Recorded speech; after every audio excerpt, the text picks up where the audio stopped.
Hi, everyone. My name is Leah Davis Witherow, and I'm the Curator of History for the Colorado Springs Pioneers Museum.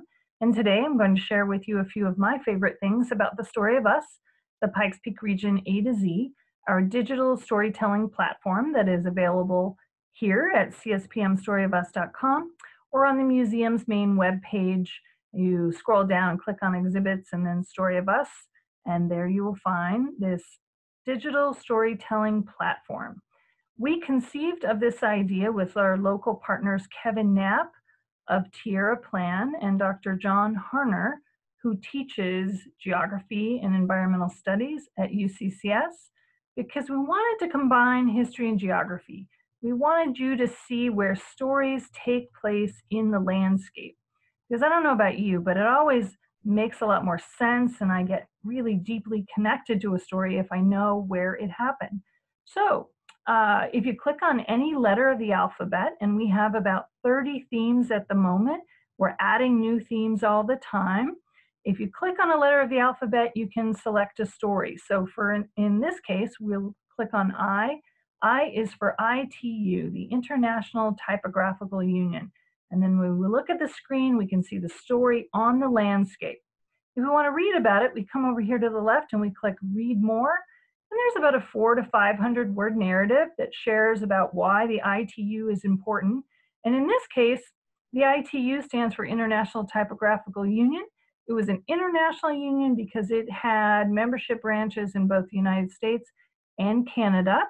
And in the early 20th century, they located their sanatorium and their hospital retirement facility for their members here in Colorado Springs. So here is a great photograph of the ITU streetcar station on Union Boulevard. Many of you probably already know this, but Union Boulevard gets its name from the Union Printers Home of the International Typographical Union. So if we click through these galleries, we can see photographs of the built environment. Some buildings are still there and some are not. And we can learn all about the people, places, and events in the Pikes Peak region. In this photograph in particular, circa 1910, we can see these tuberculosis huts where tubercular members of the ITU would have received care. And printers in particular were susceptible to a type of tuberculosis known as printer's lung because they worked with lead-based type, and they worked with paper when the paper fibers would cling in the air, and they would breathe those paper fibers in while working on the printing presses, and many of them came down with tuberculosis. So we could look at photographs, we could look at newspapers of the Union Printers Home that tell the story of the development of this important building and this organization. Here are some of the local folks who made it possible. So you can explore all about the history of this important institution. And again, you can learn more about it here. But if you ever get lost along the way and you need some pointers about how to use this digital storytelling platform, you can click on how to use the map. It will take you around the map and show you different features because we built in a lot of special features and attributes that'll help improve your experience and just allow for exploration. So over here we have the key to the map. So you can see the main location always has a letter marked and then the other pins so we could look at other parts of the story. In this case, we used ITU to help tell the story of newspapers in Colorado Springs. And this newspaper was the Colorado Springs Sun, one of the first local African-American newspapers published by the employees of the Antlers Hotel. So it's a complex story about unions, about the industrial era, about tuberculosis and people in our community, and it's all told in the landscape. Some other features are street photos. I don't know about you, but I'm always interested in looking at historic photographs, and we have about 80,000 in the collection of the Colorado Springs Pioneers Museum. We wanted to share some of those with you. So we have, if you click on the photo icon as they appear in the map, we look over here to the left and we have a view looking west along Pikes Peak Avenue in 1925. And on the right, we have linked to Google Earth, and we can see that same approximate view today. What's changed? What's remained the same? Arguably, the only thing the same is the mountain.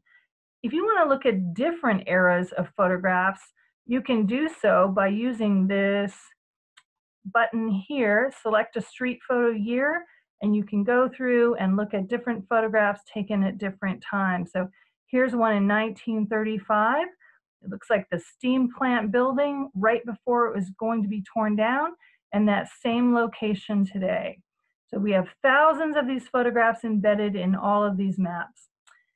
But there's also another really useful tool. We have hundreds of maps in the collections of the Colorado Springs Pioneers Museum, and we wanted to share those with you as well. So if you click on Select Historic Map button, we can come over here and we can, let's pick, if you want to look at an 1889 Colorado Springs map, there it is. It is layered right over the top of our street view map that we're looking at. So we can zoom in a little bit. And in this case, we're going to zoom in on West Colorado Springs.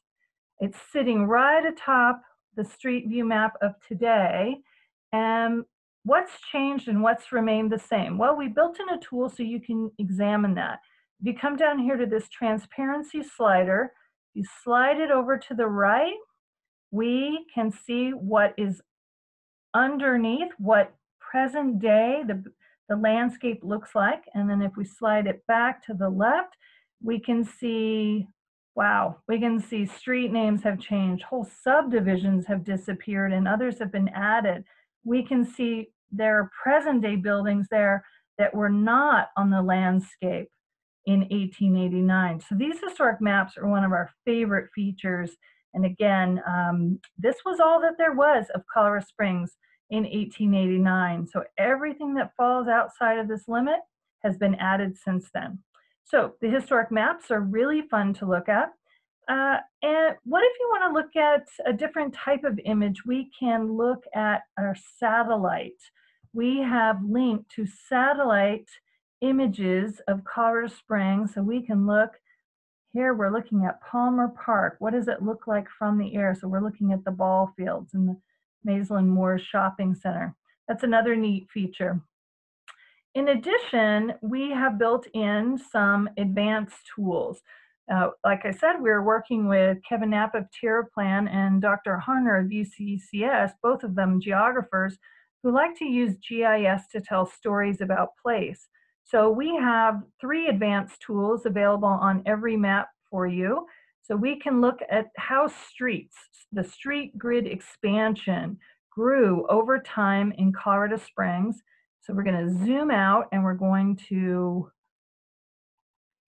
get rid of our historic map and we're going to play the street grid expansion layer. And it actually starts before Colorado Springs even existed. It starts over here in Old Colorado City, which was founded in the 1850s versus Colorado Springs in 1871. So here's the original Colorado Springs, and we see some additions going in. This is Roswell. Oh, look at that. We've got the west side going in. Post 1917, Old Colorado City comes into Colorado Springs, and now we have growth. Look at that, growth post World War II, expanding outwards as Colorado Springs becomes much, much larger, exponentially larger, you might say. So that is one powerful advanced GIS tool. What about rail lines? Would you like to see how rail lines both came into Colorado Springs and disappeared? So we have this timeline here at the bottom. And as we move forward in time, here's the Denver and Rio Grande. We have railroads going up the pass. We have the railroads coming in. We have the Santa Fe. We have the Rock Island.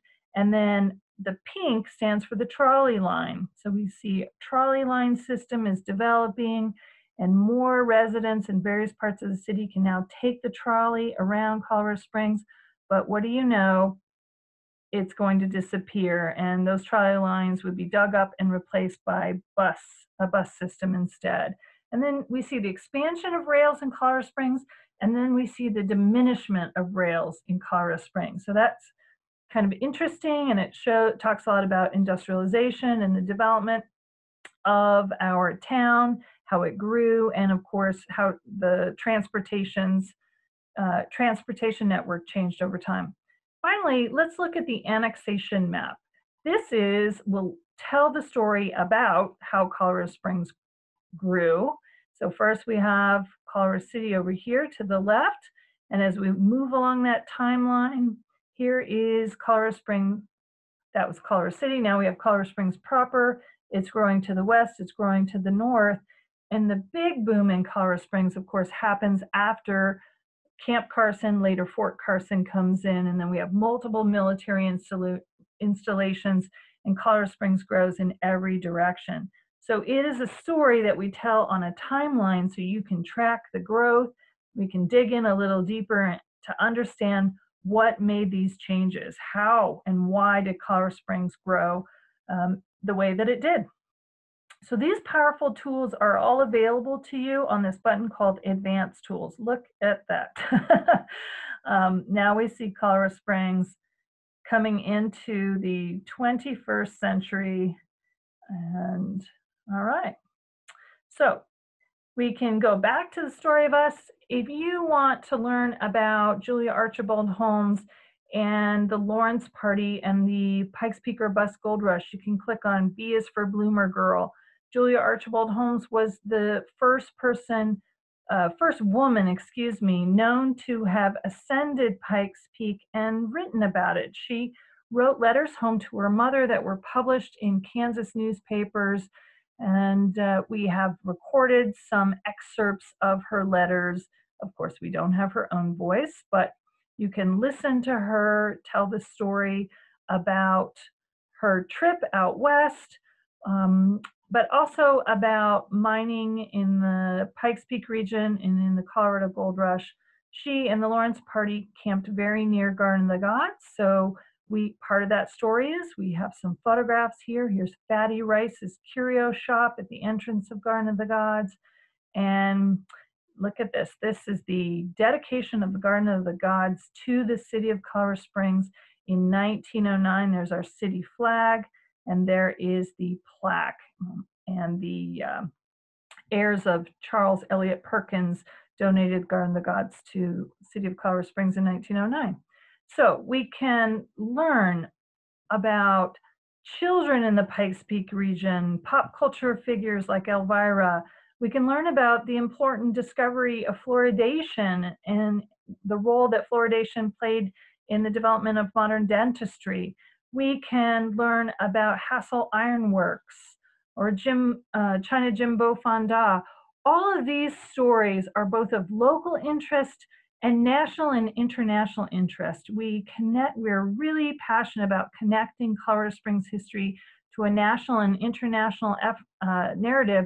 So for instance, James Bo Fonda is a Chinese immigrant who comes to the United States. But he also is part of a generation of people who were limited by the Chinese Exclusion Act in 1882. So again, these stories are of real local importance, but they also tell much larger nationally or internationally important stories. Finally, another aspect that I want to share with you and encourage you to take use of is the Y is for YOU. So if you click on the letter Y, you will be taken to a portal where we hope to collect your stories, the stories of your family, your school, your neighborhood. What do you want us to know about you? Why? What has your experience been in the Pikes Peak region? You can load photographs, videos, oral histories, photographs of objects, and you can put yourself into the map. You can make sure that you and your family are a permanent part of Colorado Springs Pikes Peak regional history. So we'd love to see your submissions, and your story will appear here on the map. So thanks so much. Those are just a few of my favorite things. We hope that you take advantage of this powerful tool.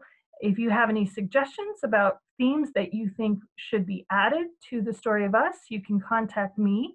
My name is Leah Davis Witherow, and my email is leah, Leah, .witherow WITHEROW at coloradosprings.gov. Thanks for spending some time with me. Take care, be well, and I hope to see you at the museum sometime soon. Thanks.